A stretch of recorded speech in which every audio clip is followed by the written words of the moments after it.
다 같이 사도신경으로 신앙 고백하심으로 주일 예배 하나님 앞에 드리시겠습니다.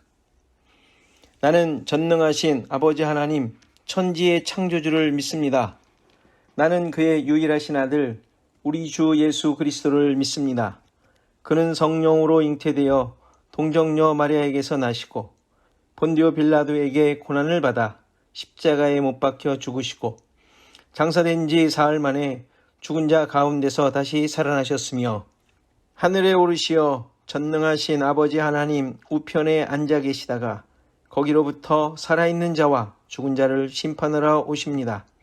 나는 성령을 믿으며 거룩한 공교회와 성도의 교제와 죄를 용서받는 것과 몸의 부활과 영생을 믿습니다. 아멘. 다 같이 찬송가 118장 찬송하시겠습니다.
이 시간 이광미 집사님께서 기도 인도하시겠습니다.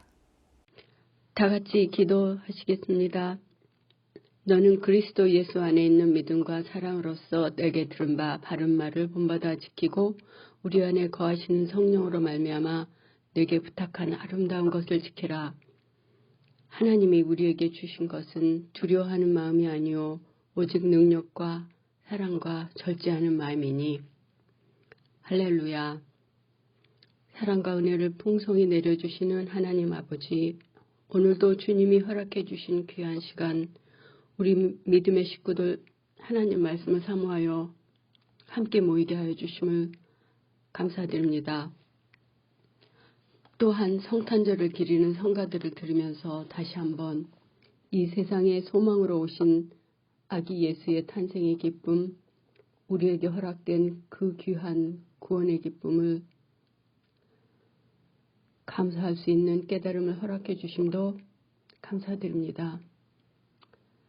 그간 이기지 못하였던 커다란 변화가 일시적인 것이 아닌 일상처럼 되었고 그로 인해 여러 모양으로 많은 어려움을 겪는 상황이 계속되고 있습니다.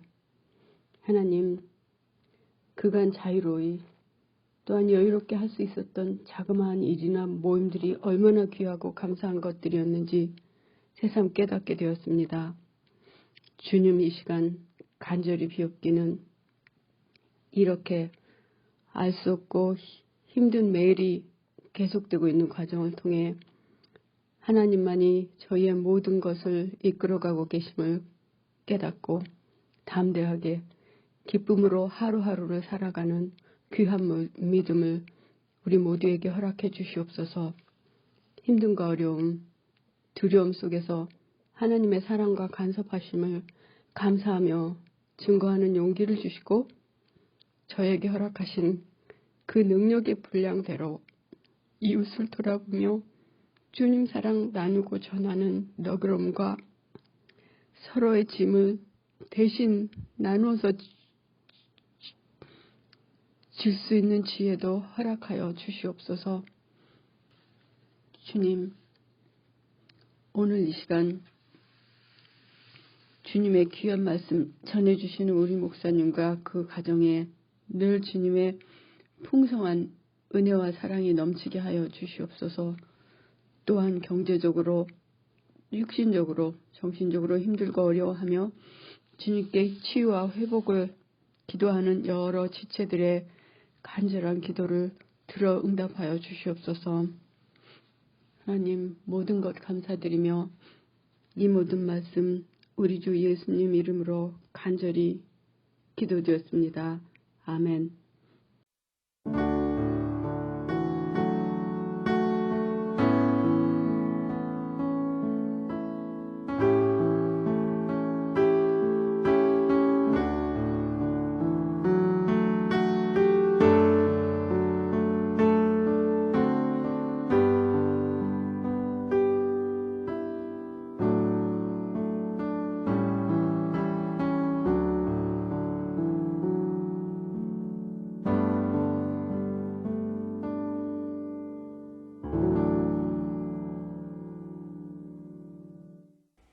하나님의 말씀은 마태복음 11장 7절에서 19절입니다.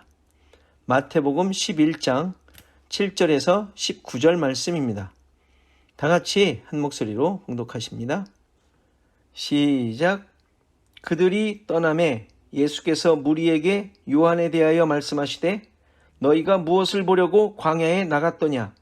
바람에 흔들리는 갈대냐? 그러면 너희가 무엇을 보려고 나갔더냐? 부드러운 옷을 입은 사람이냐? 부드러운 옷을 입은 사람들은 왕궁에 있느니라. 그러면 너희가 어찌하여 나갔더냐? 선지자를 보기 위함이었더냐? 옳다. 내가 너희에게 이르노니 선지자보다 더 나은 자니라. 기록된 바 보라 내가 내 사자를 내 앞에 보내노니 그가 내 길을 내 앞에 준비하리라 하신 것이 이 사람에 대한 말씀이니라. 내가 진실로 너희에게 말하노니 여자가 낳은 자 중에 세례 요한보다 큰 이가 일어남이 없도다. 그러나 천국에서는 극히 작은 자라도 그보다 크니라. 세례 요한의 때부터 지금까지 천국은 침노를 당하나니 침노하는 자는 빼앗느니라. 모든 선지자와 율법이 예언한 것은 요한까지니 만일 너희가 즐겨받을진대 오리라 한 엘리야가 곧 이 사람이니라. 귀 있는 자는 들을지어다. 아멘. 다 같이 찬송가 115장 찬송하시면서 헌금 봉헌하십니다.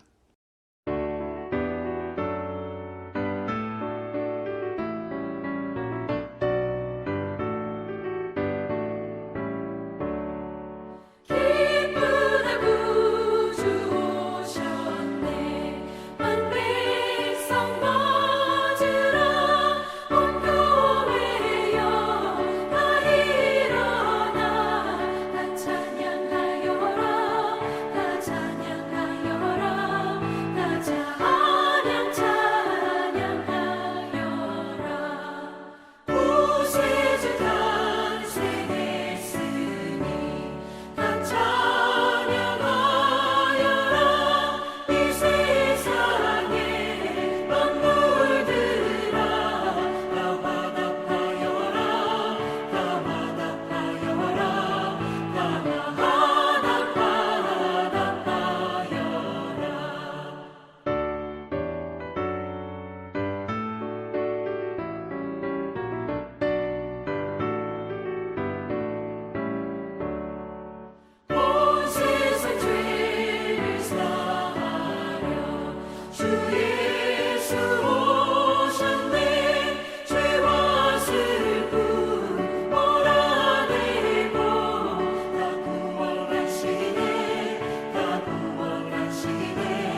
교회 소식 우리 함께 나눕니다.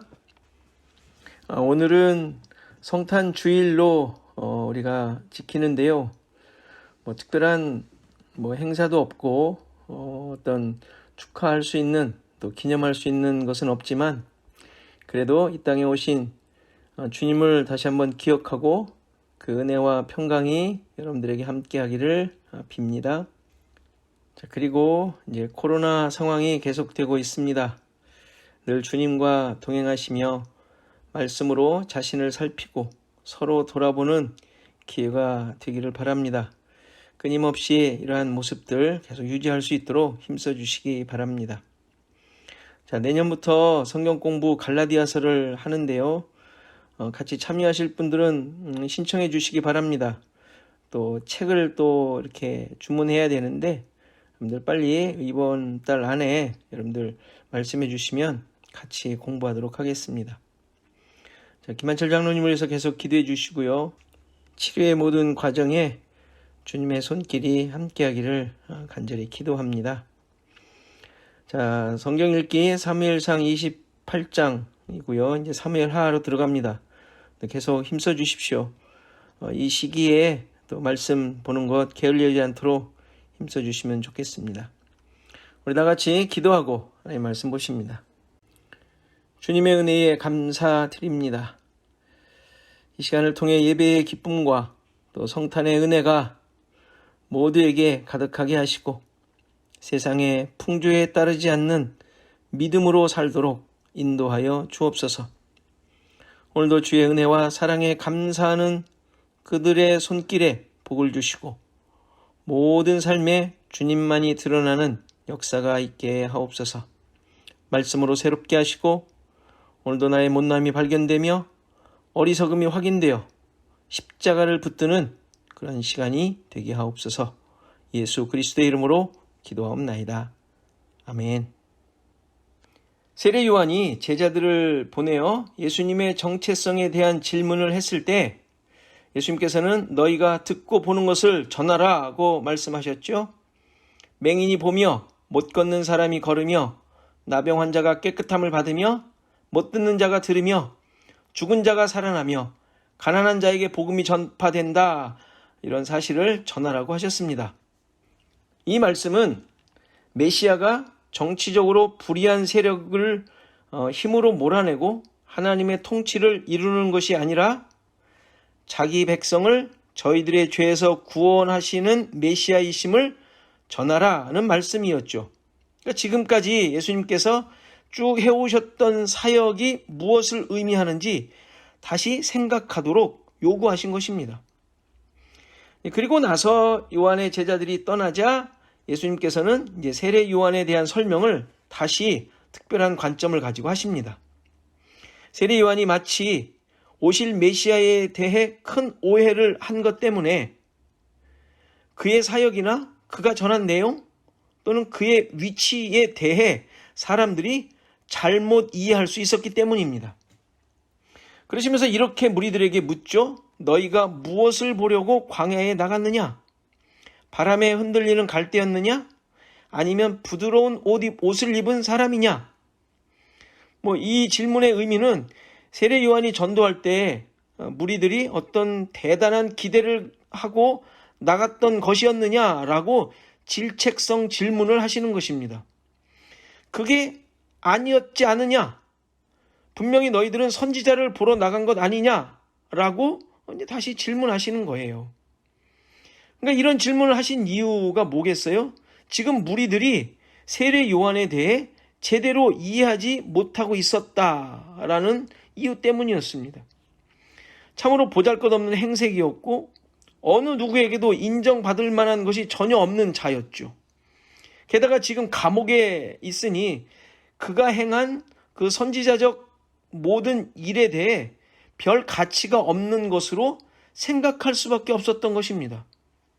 그래서 예수님께서는 지금 그들에게 이런 질문하시면서 그는 선지자보다 더 나은 자라는 말씀을 하시죠. 그 이유가 뭡니까? 말라기 3장의 말씀을 인용하시면서 그 이유를 설명하시잖아요. 말라기의 3장에 보면 이런 말씀이 있죠. 만군의 여호와가 이르노라.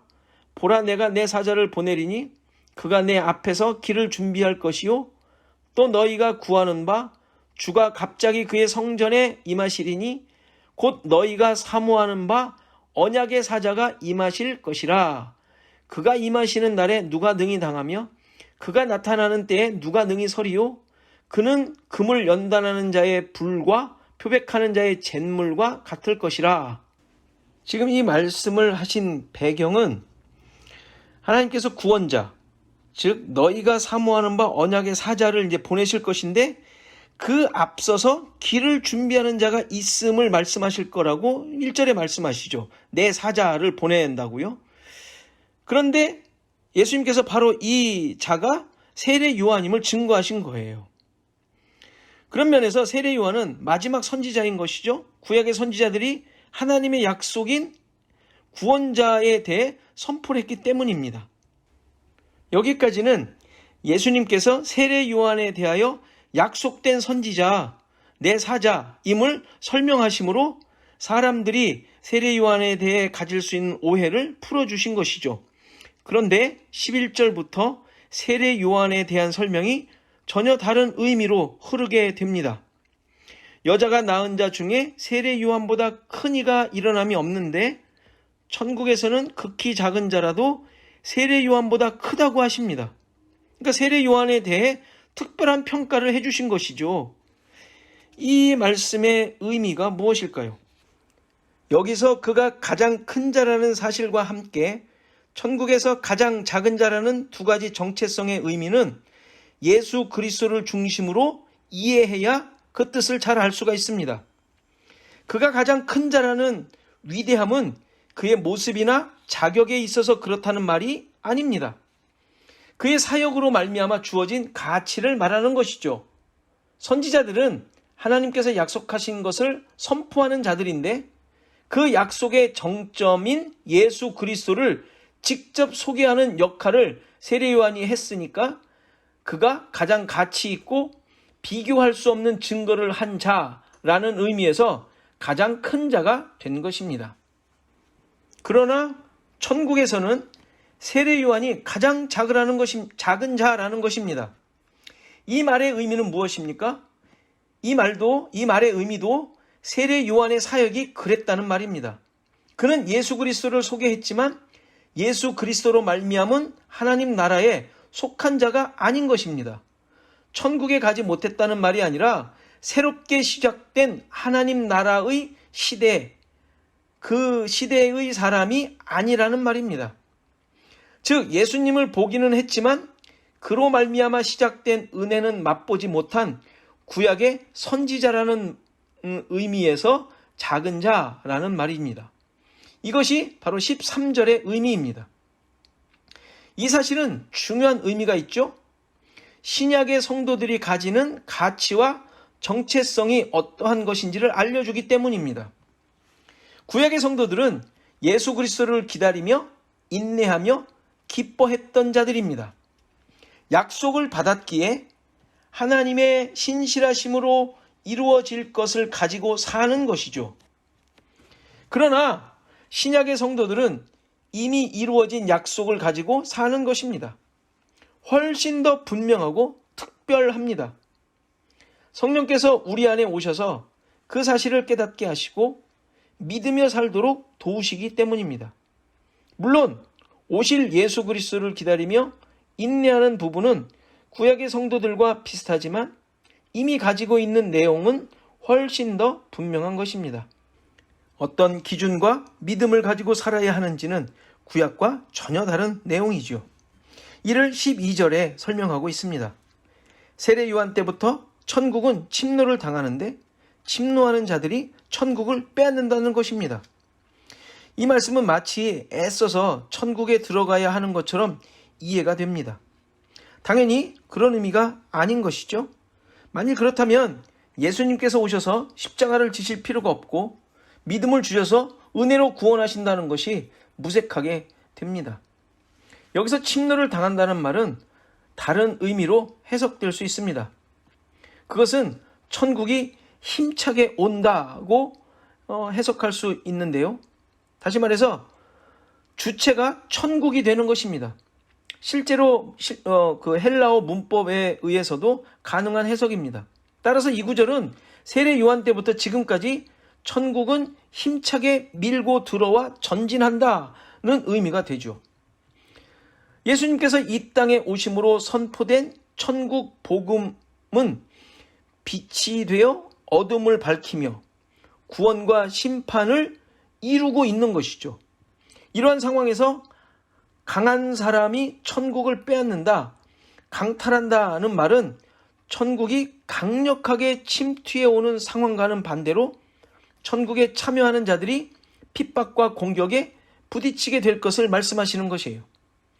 지금 세례 요한이 감옥에 갇힌 것이 바로 이러한 상황을 말하는 것이죠. 이 내용을 좀 더 긍정적으로 해석을 다시 한다면 천국이 세상을 향하여 힘차게 전진해 가고 또 개인들에게 침투하고 있는데 이것이 침노를 당한다라는 의미죠. 이때 천국에 초대된 자들은 자신들이 가지고 있었던 세상의 모든 기준과 가치들을 다 빼앗기게 될 것이다, 강탈당하게 될 것이다 라는 말입니다. 가끔 교회에서 하나님 나라를 확장한다는 말을 합니다. 이 말씀에 근거한 것이죠. 그래서 열심으로 전도해서 영혼을 구원하고 제자 삼아서 주님의 오심을 앞당기자는 말도 하죠. 이렇게 열심으로 천국을 만들고 선포하자고 합니다. 천국은 침노하는 자의 것이라고 하면서 말입니다. 이렇게 열심을 가지고 만들어낸 천국이라면 그 천국에는 모두가 뭔가를 열심으로 해낸, 그래서 잘난 사람들만 있게 될 것입니다.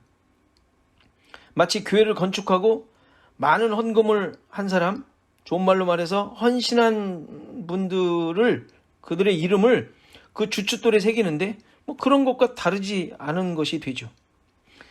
그러나 천국은 이런 곳이 아닙니다. 예수 그리스도로 말미암아 시작된 천국은 그분께서 주도적으로 이루어 가시며 그의 백성들을 친히 부르십니다. 그리고 거기에 부름받은 자들은 세상으로부터 그들이 소유한 천국을 빼앗으려는 공격을 당하게 되는 것이죠. 그 당연한 거죠. 그들이 가지고 있는 믿음과 가치, 위로부터 주어진 그 가치들을 상황에 의해서 계속 빼앗기지 않습니까? 빼앗기려고 공격하지 않습니까? 믿음의 시험들이 있는 것이죠. 그 과정 속에서 자아가 깨어지고 세상적인 가치들이 무너지는 경험을 하는 거예요. 그러니까 유대인들에게는 지금까지 가지고 왔던 그 율법적인 삶이 이제 완전히 깨어져야 되지 않습니까? 그러니까 박살나는 경험을 하게 되는 것입니다. 그러니까 13절의 말씀이 그 의미죠. 모든 선지자와 율법이 예언한 것은 요한까지인 거예요. 그 모든 구약의 내용이 요한이 전한 것으로 끝이 난 거예요. 예수님이 오셨으니까. 따라서 예수님으로 말미암아 얻게 된 천국으로 인해 그들의 신앙은 완전히 버려져야 하는 것입니다. 신자들에게도 이러한 경험은 다르지 않죠. 예수 그리스도로 말미암아 천국에 초대된 자들은 자신이 세리와 창녀와 같은 죄인이라는 사실이 확인되어야 합니다. 예수님께서 그들이 너무 좋아서 그들만이 친구이기 때문에 한 것이 아니라 그런 자들이어야 예수님과 함께 있을 수 있는 거예요. 즉 아무런 가치가 없는 자들이며 지금까지 가지고 있었던 세상의 것들은 천국에서 아무런 가치가 없는 자들이라는 것이 고백되고 인정되어야 한다는 말입니다. 지금까지 신자들이 크게 오해한 부분이 이것이죠. 예수님의 오심으로 세상이 심판을 받고 왕의 왕으로 주의 주로 서신 하나님 나라만 생각을 했지 그 안에 사는 자들의 모습과 정체성이 어떠해야 하는지에 대해서는 깊이 생각하지 않은 것입니다. 그냥 은혜로 주어진 하나님 나라 백성인 것으로 만족한 거예요. 정작 자신이 누구인지 어떤 자인지를 돌아보지 않은 것입니다. 천국은 세상을 향해 전진하며 하나님의 백성들에게 침투한 나라예요. 하나님 나라가 임한 자들은 자신이 얼마나 하나님과 원수였는지를 깨닫게 됩니다. 거기서 자존심을 챙기며 못남을 숨기려고 했던 가증스러움과 남을 이기려는 자기의로 가득한 자아였다는 사실을 깨닫고 십자가 아래 엎드리는 자들이 있게 되는 것이죠. 거기에서 주님을 만나고 용서를 깨닫고 그 긍휼하심에 항복한 자들이 바로 하나님의 백성들이며 그들에게 하나님의 나라가 침투함으로 일어난 모습인 것입니다. 그러니까 세례 요한의 역할이 바로 이러한 일을 선포한 것이죠. 그게 말라기서 4장에 또 분명하게 나와요. 1절부터 보면 만군의 여호와가 이르노라 용광로 불같은 날이 이르리니 교만한 자와 악을 행하는 자는 다 지푸라기 같을 것이라. 그 이르는 날에 그들을 살라 그 뿌리와 가지가 남기지 아니할 것이로되 내 이름을 경외하는 너희에게는 공의로운 해가 떠올라서 치료하는 광선을 비추리니 너희가 나가서 외양간에서 나온 송아지같이 뛰리라.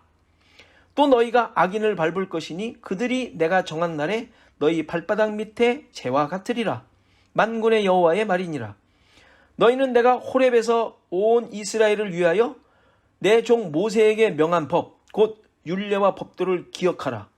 보라 여호와의 크고 두려운 날이 이르기 전에 내가 선지자 엘리야를 너희에게 보내리니 그가 아버지의 마음을 자녀에게로 돌이키게 하고 자녀들의 마음을 그들의 아버지에게로 돌이키게 하리라.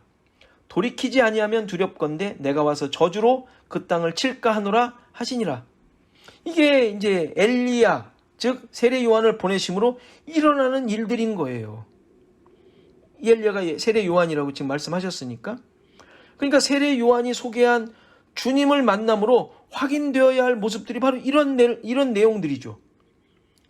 용광로의 불같은 날이 이른다는 것이죠. 교만한 자와 악을 행하는 자가 지푸라기 같을 것이라. 이 세상에서 뽐내고 했던 자기의가 가득했던 자들이 모두가 다 뭉개지고 깨어지고 살라질 것임을 얘기하는 것 아닙니까? 그러니까 세례 요한이 소개한 주님을 만남으로 이러한 일들이 일어나야 된다는 거. 그래서 세례 요한이 회개하라라는 말씀을 전했던 거예요. 회개가 바로 이러한 사건들이 일어나는 것이니까. 우리 자신들을 되돌아봐야 합니다. 여러분들은 주님을 만나셨나요? 천국의 공격을 당하셨나요?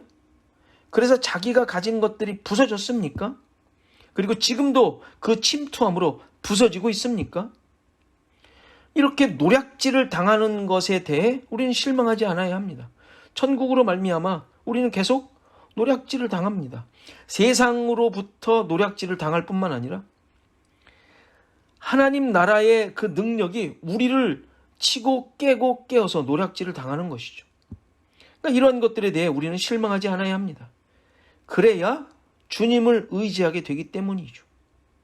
그리고 그러므로 말미암아 내 안에 계신 보배이신 주님이 드러나게 될 것이기 때문이죠. 우리의 전 생애를 통하여 이러한 하늘의 능력, 하늘의 가치, 우리로 말미암아 드러나는 주님의 모습, 이것이 드러나는 삶이어야 하는 것이죠. 이러한 은혜와 내용이 우리의 삶을 통하여 온전하게 드러나기를 간절히 바랍니다. 이 시간 말씀을 생각하며 우리 잠깐 기도하는 시간 갖겠습니다. 내 삶이 천국 복음으로 인해 깨어지고 부서지게 하시고 내 일생을 통하여 주님만이 드러나게 하옵소서. 교회의 성도들이 세상 속에서 하늘의 가치와 능력으로 살게 하소서. 비대면의 상황 속에서 말씀과 기도로 주님과의 관계가 끊이지 않도록 도와주옵소서. 그리고 코로나가 진정되고 또 나라가 안정을 찾게 하옵소서. 그리고 김한철 장로님의 치료를 인도하시고 그 가족들에게 힘을 주옵소서.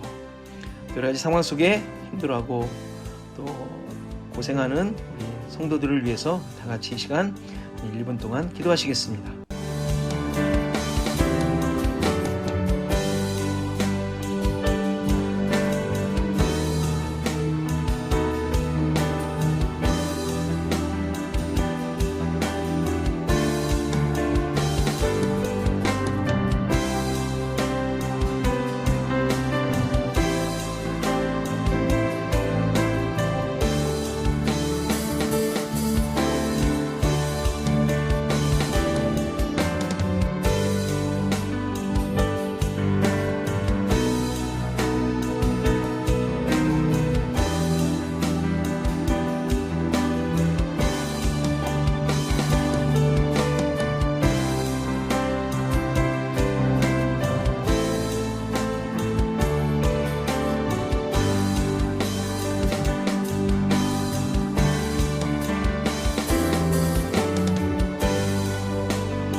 하나님 아버지 감사합니다.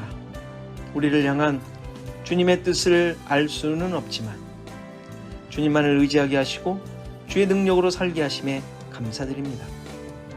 우리 안에 갇힌 생각으로 인해 주님의 뜻을 깨닫지 못하고 나만을 위한 나의 계획에 목적을 두고 나만을 바라보며 살고 있음을 불쌍히 여기시고 다시 한번 주님의 주님 되심을 고백하며 살게 하옵소서. 하나님 나라에 사는 자임을 고백하지만 나의 가진 것들로 인해 그 참된 의미와 맛을 깨닫지 못하는 어리석음을 깨뜨려 주시고 나의 존재가 오직 주님만을 위한 삶으로 부름받았음을 감사하며 찬양하게 하옵소서.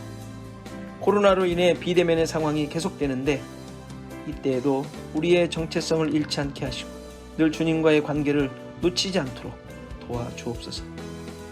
여러 상황 속에서 걱정과 근심이 있는 자들에게 힘을 주시고 치료차 한국에 계신 김한철 장로님에게 힘과 건강을 허락하여 주옵소서. 감사하고 예수 그리스도의 이름으로 기도하옵나이다. 아멘. 다 같이 찬송가 125장 찬송하시겠습니다.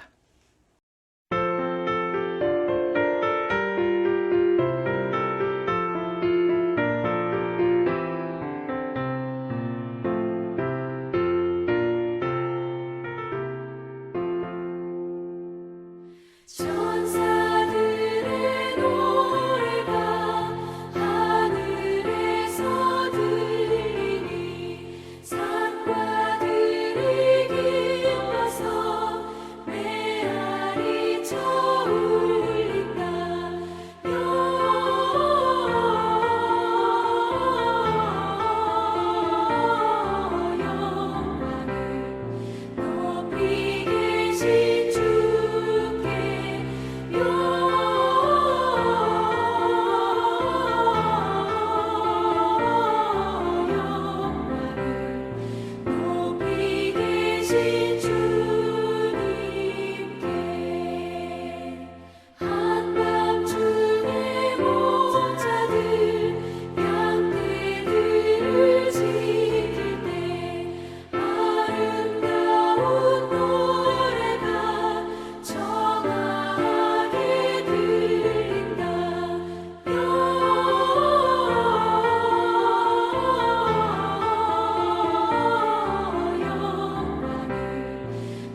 이제는 예수 그리스도의 은혜와 하나님의 크신 사랑과 성령의 감화, 감동, 교통하시며 함께하심이 오늘 예배한 모든 성도들 머리머리 위에, 저들의 생업과 가정과 자손대대 위에, 시애틀 주언약 교회 위에 이제로부터 영원토록 함께 계실지어다. 아멘. 사랑의 왕 구세